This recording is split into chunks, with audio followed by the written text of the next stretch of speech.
Do you think we're patterned enough? It's like I'm the goth version of you. You're my goth girlfriend. Great job. Thanks. Chin chin. Welcome to Tipsy OTPs, the series where I get drunk and talk about OTPs whilst being tipsy. This week, our special guest is Ellie. Today, we're going to be talking about MacDennis from the show It's Always Sunny in Philadelphia. Now, it's a show about five people who they own a bar in Philadelphia. Yeah. They run this bar. They're very rarely there. They're often out on schemes, and somehow this bar is still afloat. Somehow. After 12 years. Can you describe Can I describe Mac to me? Who is Mac? Mac? Why is Mac? What is Mac? He's a man who is very obsessed with being macho. He's quite aggressive, very loud. Mac is a very gay, repressed Christian boy. The thing with this show, in the first few seasons, if you were to guess the character who would later come out, it probably wouldn't be Mac. No. It would be the other one. Yeah. Who we're getting to. We're gonna get to Dennis in a minute. But in a Mac, hot sec. over the course of the seasons, becomes the one who is really clearly repressing some things. Some deep things. Some things that are inside him. Mm-hmm. He's a gay man, and he likes men. He's a canonical gay man, I feel like we should say as well. He comes out in season 12. Sorry. This is like me watching The Legend of Korra, knowing that Korra and Asami are going to get together and having to deal with this heterosexual nonsense in the in-between. Heterosexual. And it's great. And he's happy now. He's openly gay and he's happy. Let's talk about who's not happy. That's who's Dennis. not openly gay. The two things are related. Yeah. Our lovely, canonically makeup-wearing boy. He wears a lot of makeup and he looks damn good doing it. He does. Dennis is an interesting man. He wanted to become a veterinarian because he was interested in the skins of the animals. He's a man who's very interested in skin. And there we are. They're all evil people. Yeah, I feel like we have to also clarify this now. Everyone in this show is terrible. They're all headed straight for hell. Mm-hmm. But I think that they should kiss each other on the way. But it's also funny because as a character you're like, okay, he's just the asshole. But then you start caring about him. He has eating disorders and like... He has borderline personality disorder. He gets diagnosed with that. And they put a lot of care into these characters and the reasons why they're so terrible. Yeah, because this is the thing as well, because it's a show that's gone on for so long, they have, even though it's marketed as a comedy show, you have enough time throughout the seasons to really get to know the characters and really understand the characters. And it's, yeah, like you said, they're terrible people, but they all have a... I'm just burping because the Coca-Cola is really hot. They all have a reason to be terrible. Yeah, there's like a part of you that's like, yeah, you're absolutely... Like, you should be imprisoned, probably, and kept away from society if they were real people. But also, I just want to give you a hug and bake you cookies and just, you know, get you to just relax a little bit. Going on to why we should ship these characters. Why we should ship these characters. See, the funny thing is, with one of the characters who's canonically open out, yeah, who is also heavily implied to be in love. Oh, absolutely. With Dennis. It's difficult, guys. I'm feeling a lot of things. Hope is one of them. I don't often feel hope, despite it being my middle name, as Gemma learned today. We've had at least, 5 seasons by now of we get it. Mac is in love with Dennis. Mac has tried to kiss Dennis on multiple occasions. So what happens in that scene then? Right, so there are a couple of scenes where Mac tries to kiss Dennis. There's one where they've they're doing a scheme about trash, so they're all covered in trash. Yep. They're celebrating something, and he goes in to kiss Dennis. Yeah. Like fully just goes in to kiss him.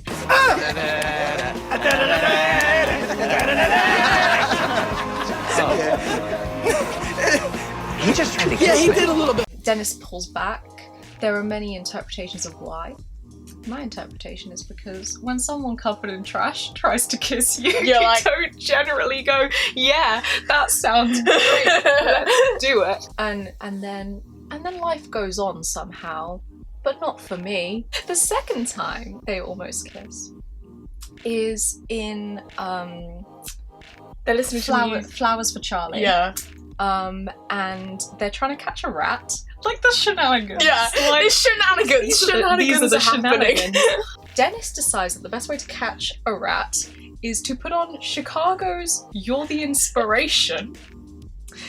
Get some, I think it's a brie cheese that he gets for this rat. Like, he's like, this rat is gonna care what type of cheese I get.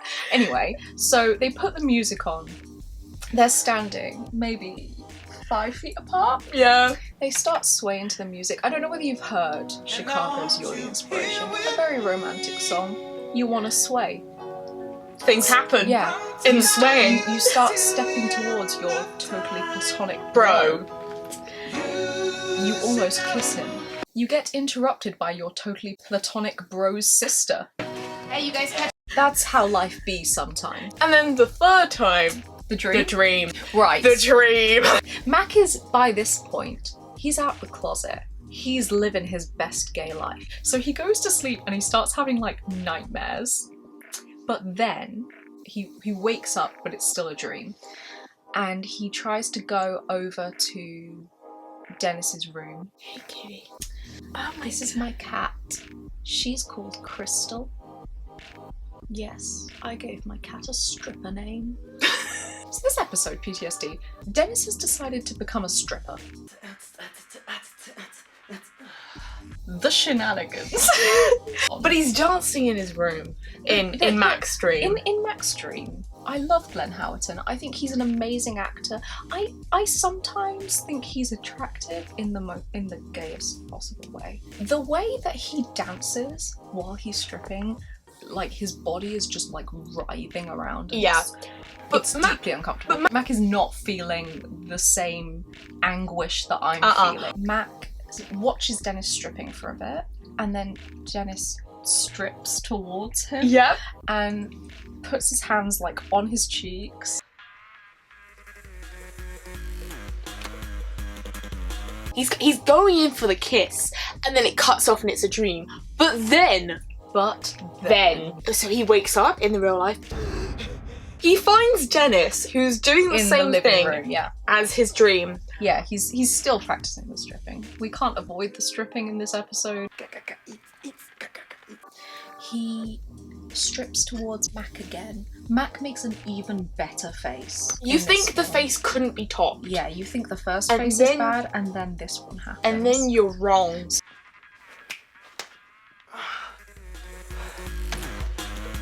And it's just a big, just a big old mood. There's a few other almost kisses. I was gonna go back to the one in season 5. Oh, there's more. Oh, I forget how many there are. Okay, so there's an episode in season 5 that it's about the mortgage crisis.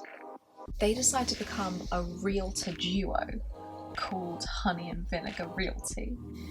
And so they have matching outfits. They do. They have matching garish yellow blazers. But the important part of this is Dennis is honey, Mac is vinegar, because Mac is the vinegar to Dennis's honey. And as we've said before, both of them have anger issues, but Mac has the more like violent sort of anger issues. So he becomes quite violent. This is a thing that's been bugging me. I want to know how it feels to actually do this with a platonic friend. I want to demonstrate the scene. Right, go on. I'm ready. So you're Mac. You're getting a bit riled up. Yeah. Like Dennis. Eat my boogers. You eat my boogers! Oh, hey, Vic. Wow. Smell that vinegar boiling up inside you, but I need you to save some of it for the customer. Do that for me, okay, baby boy? Oh, she's really going for it. Okay. Okay.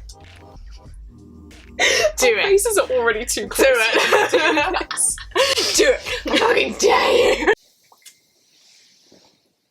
Do that for me, okay, baby boy?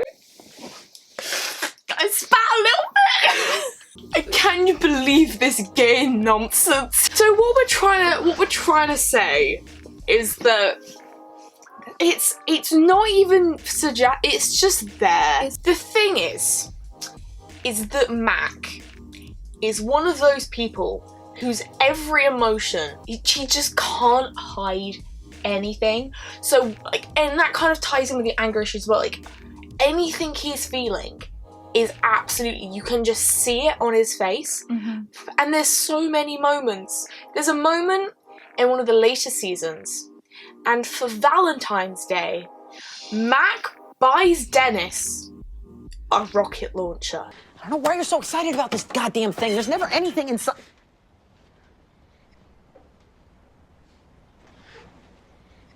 What is this? It's a gift.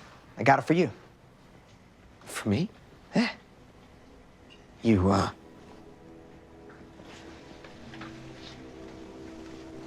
got this for me? I ordered it off the dark web. I wanted it to be a surprise. It's the most romantic moment. And despite it being a rocket launcher, it isn't it. What does Dennis say? It's the thing I He's want like, the most in the entire world. He's like, it's perfect.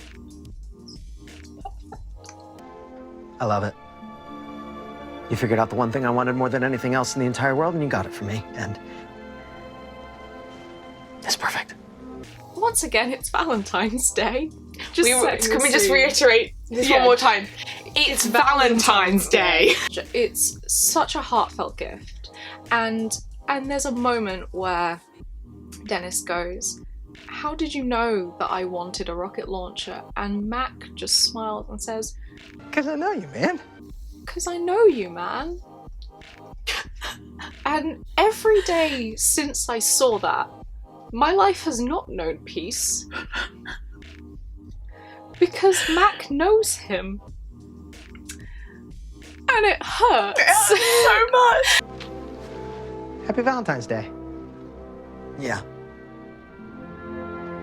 Because it's meant to be a comedy, any moments that are like sincerely emotional stand out in my mind so much more, and stand out so much more, because there's no joke. It's not a joke. It's not a joke, no. It's just, he knows him. That's it. That's how he knows. Yeah.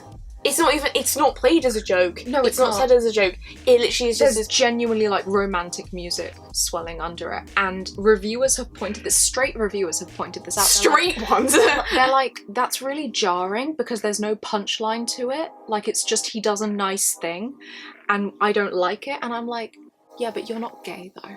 Honestly, I genuinely think that Mac thinks that he's out there now, that was his declaration to Dennis, that he is in love with him. We've mentioned that Mac is in love with Dennis, but we have not spoken about how Dennis is also in love with Mac. Do this. Yes, this is important. So I want to talk about a season 8 episode, which, I'm gonna be honest, this is a difficult show to go into if you're going to try and count up what's problematic about it, because it's intentionally so.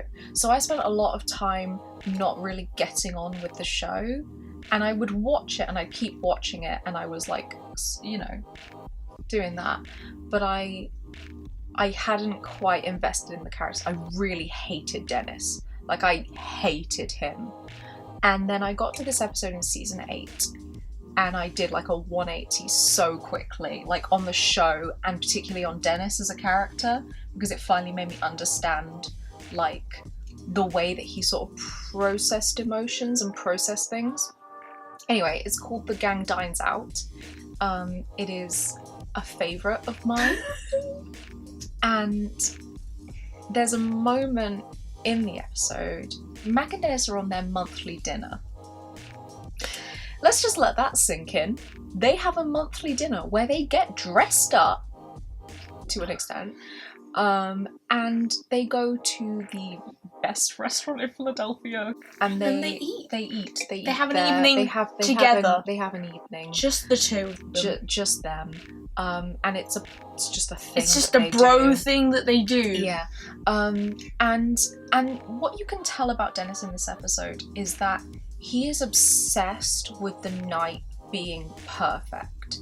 And I think that's kind of what made me finally realize, like, you know, the things that I'd hated about him, I could kind of tell the reason for them, in that he can't accept anything less. Like, he wants to have this night with Mac, and then anything that goes wrong, he'll fixate on it, and he won't be able to deal with it. So like, the floor is too uneven, his chair's wobbly, the rest of the gang is like also at a different table, and he doesn't want Mac to focus on them, he wants Mac to focus on him.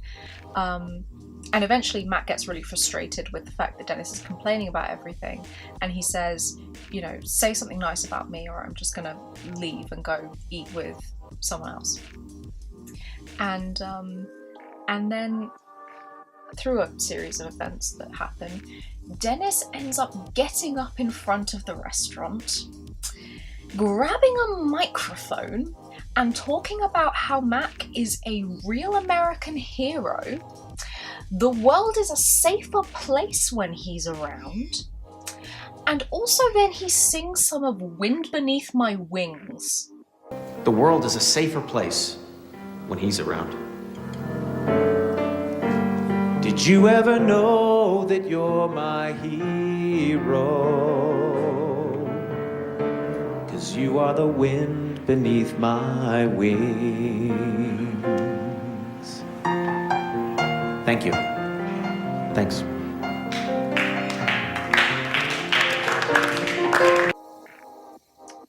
And I'm fairly sure at least a couple of people in that restaurant thought that was a marriage proposal. I also had another thing I have here. I don't know whether the camera's gonna pick this up, but there are rainbows underlining all of the words, and it's The Gang Writes a Self-Help Book, and it's an official like book. This is like a script essentially. Dennis says, "Wow, that really stings," about something. So then D goes, "Oh, come on.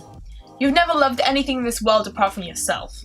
And Max says, that is so not true.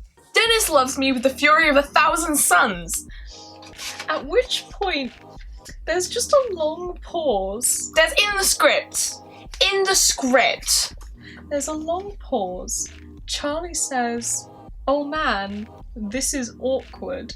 And then Dennis just flees the bar. He doesn't say anything. Here's the thing. If Dennis went, "I do not," or like, "That's so ridiculous," or whatever, that would be one thing. Dennis just runs. Like, away. It just feels like Dennis just runs away. Also, because I've watched a lot of this show, I'm aware of how the character's syntax kind of works. Yeah. Dennis loves me with the fury of 1,000 suns is not Mac's wording. Dennis has said things like, my fury will come through these corridors like the crashing of 1,000 waves. That's how he speaks. So that's a quote. So Dennis from loves me Dennis. with the fury of 1,000 suns is 100% something Dennis said. Because that's how Dennis speaks, and that's not how Mac speaks. And I have the receipts. She has the receipts. Yeah. So in conclusion, Mac loves Dennis. And Dennis loves Mac with the fury of 1,000 suns. If you want to ship something which has every chance of being canon, with a vague chance of being canon, here's the thing. They're not going to be simplistically happy. No. Because the characters aren't meant to be happy. Because the characters are bad people. Yeah. They are, as Dee puts it, they are codependent losers. I think that's the best way of describing. Yeah. They're codependent losers. And Blimey. and they love each other. And I really hope that these crazy kids kiss each other on the mouth. Finished my drink. I don't but care. I'll cheers to that. Cheers to that. I very much hope that happens. And with that bombshell, thank you so much. With that hot drink. Bye.